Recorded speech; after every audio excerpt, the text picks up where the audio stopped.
ये कहानी है धनिया की, जो एक फैक्ट्री में काम किया करता था। लेकिन कुछ दिनों पहले ही वो फैक्ट्री बंद पड़ गई और वो बेरोजगार हो गया। धनिया की पत्नी बहुत पहले ही गुजर गई थी। धनिया की एक 10 साल की बेटी सिया भी थी। वैसे ही उसके घर का गुजारा बहुत मुश्किल से चलता था। ऊपर से उसकी नौकरी भी चली गई तो घर चलाना और भी मुश्किल हो गया। नौकरी चले जाने की बात उसने सिया को नहीं बताई। रोज की तरह धनिया सुबह घर से निकलता नौकरी की तलाश में और शाम को नौकरी ना मिलने पर थका हारा वापस घर आ जाता। सिया, सिया, ओ सिया बेटी। अरे बाबा, आप आ गए फैक्ट्री से?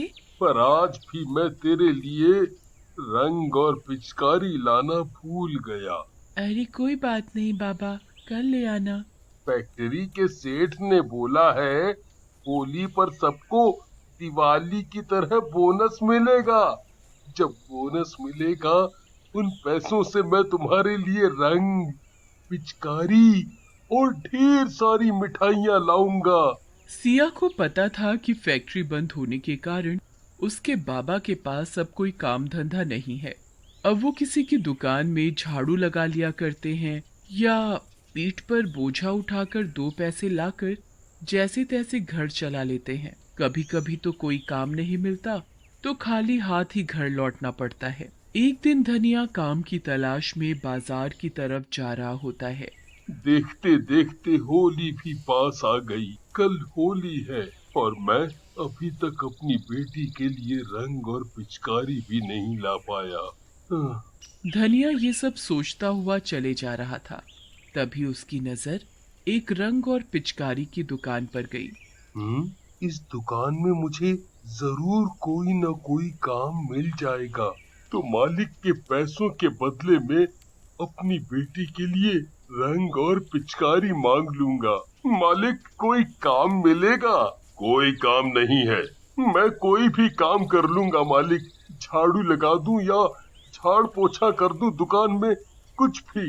एक बार में सुनाई नहीं देता क्या? कोई काम नहीं है। मालिक, मैं बहुत गरीब हूँ।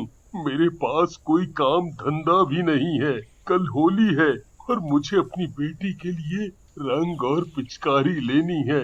आप मुझे मेरे काम के पैसे के बदले रंग और पिचकारी दे देना। शक्ल से तो तुम चोर लगते हो। काम के बहाने कहीं चोरी करने का इरादा तो नहीं? हाँ, नहीं नहीं, बिल्कुल नहीं। आप एक बार काम देकर तो देखो। ये ऐसे नहीं मानेगा। पता नहीं कहाँ कहाँ से चले आते हैं। अरे कोई है? इसे भगाओ यहाँ से। बेकार में मेरा और ग्राहकों का टाइम खराब कर रहा है। चल चल। दुकान का मालिक धनिया को धक्का देकर दुकान से बाहर गिरा देता है और धनिया आंखों में आंसू लिए वहां से चला जाता है, पर उसे कहीं भी काम नहीं मिलता। जेब में पैसे नहीं है, घर में राशन खत्म होने को आया, अब कैसे घर चलेगा? मैं तो भूखा भी रह लूं, पर बेटी को मैं भूखा नहीं रख सकता। धनिया उदास मन से घर पहुंचता है। क्या बात है बाबा, चेहरा इतना उतरा हुआ क्यों है? हाँ? अरे कुछ नहीं बेटा, तबीयत कुछ ठीक नहीं है। मैं जाकर सो जाता हूँ। सिया को पता था कि उसके बाबा को कुछ नहीं हुआ है। वो बिल्कुल ठीक है। जब भी उन्हें कोई काम नहीं मिलता वो भूखे सो जाते ताकि राशन एक दिन और ज्यादा चल सके। कई बार उन्होंने ऐसा किया। वो खुद भूखे रह जाते पर सिया को कभी भूखा नहीं रहने देते। अगले दिन होली थी। धनिया चुपचाप सुबह सुबह अंधेरे ही घर से काम की तलाश में निकल पड़ता है, पर सिया उसे देख लेती है। उसके जाने के बाद सिया घर में बने मंदिर के पास जाती है और बहुत रोती है।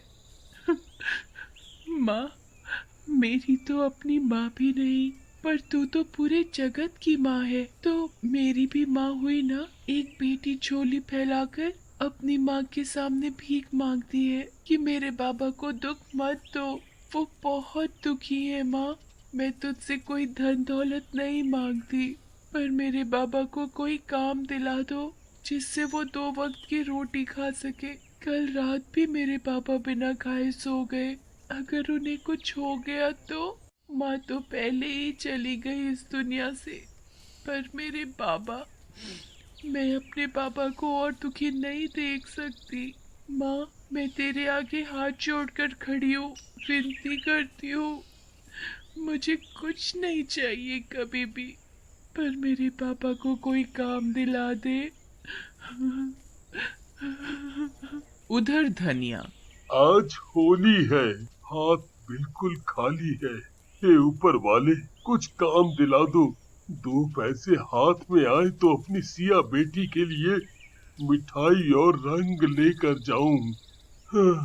धनिया ये सब सोचते हुए उसी दुकान के आगे से गुजर रहा था जिस दुकान मालिक ने उसे धक्के देकर दुकान से बाहर फेंक दिया था। उसकी नजर फिर से दुकान में रखे रंग और पिचकारी पर जाती है।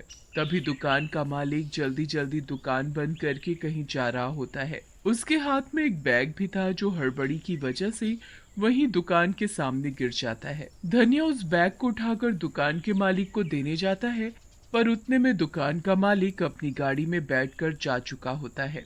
धनिया बैग खोलकर देखता है। अरे बाप रे, इतने सारे पैसे!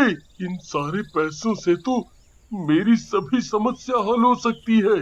इन पैसों से मैं सिया के लिए ढेर सारे रंग और पिचकारी ले सकता हूँ। पर उसके मन में कई सवाल भी चल रहे थे। नहीं नहीं, ये ठीक नहीं होगा। पता नहीं किस काम के लिए उन्होंने ये पैसे अपने पास रखे हों। ये सोचकर धनिया उस दिशा में बैग लेकर भागा जिस दिशा में मालिक की गाड़ी गई थी। पर धनिया को तो दूर दूर तक मालिक की गाड़ी नहीं दिखी। वो वापस दुकान की तरफ गया और मालिक का वहीं इंतजार करने लगा, पर दुकान का मालिक तो वहां नहीं आया। फिर उसने आसपास की दुकानों से दुकान के मालिक के बारे में पता करने की कोशिश की, पर उसे कुछ पता नहीं चला। कुछ दूर जाने पर उसे दुकान के मालिक की गाड़ी दिखाई दी। अरे, ये तो दुकान के मालिक की गाड़ी है। चलो, मेरी मुसीबत तो दूर हुई।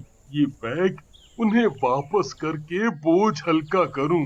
वो ये सब सोच ही रहा होता है कि तभी उसकी नजर दुकान के मालिक पर पड़ती है। वो अस्पताल के सामने खड़े थे और उनके साथ एक औरत भी थी जो उसकी पत्नी थी पूजा। वो दोनों ही बहुत रो रहे थे। धनिया भागता हुआ उन दोनों के पास पहुंचा। मालिक, मालिक, आप इस बैग के लिए ही रो रहे हो ना? देखिए मालिक, आप आप मुझे चोर नहीं समझिएगा। मैंने ये बैग चोरी नहीं किया।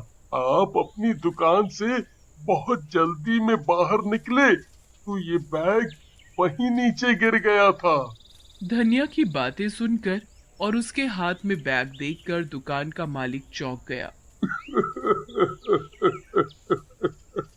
हम इन पैसों के लिए नहीं रो रहे।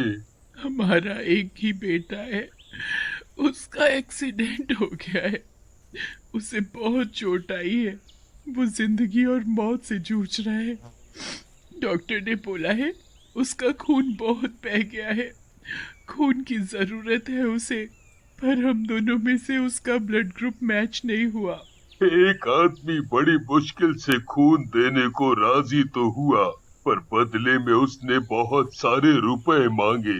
ये रुपए उसी को देने के लिए थे, पर अस्पताल पहुंचकर मैंने देखा कि रुपयों से भरा बैग जो मेरे हाथों में नहीं था, बिना पैसों के वो आदमी खून देने को तैयार नहीं हुआ और यहाँ से चला गया।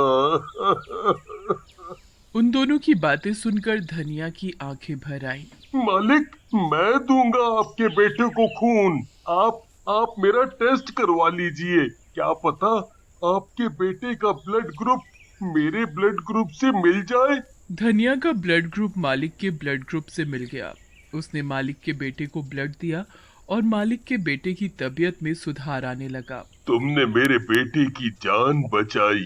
तुम्हारा एहसान मैं जिंदगी भर नहीं भूल सकता, ना ही इसकी कोई कीमत दे सकता हूँ। फिर भी इस बैग में जो भी रुपए हैं वो सब तुम्हारे हैं।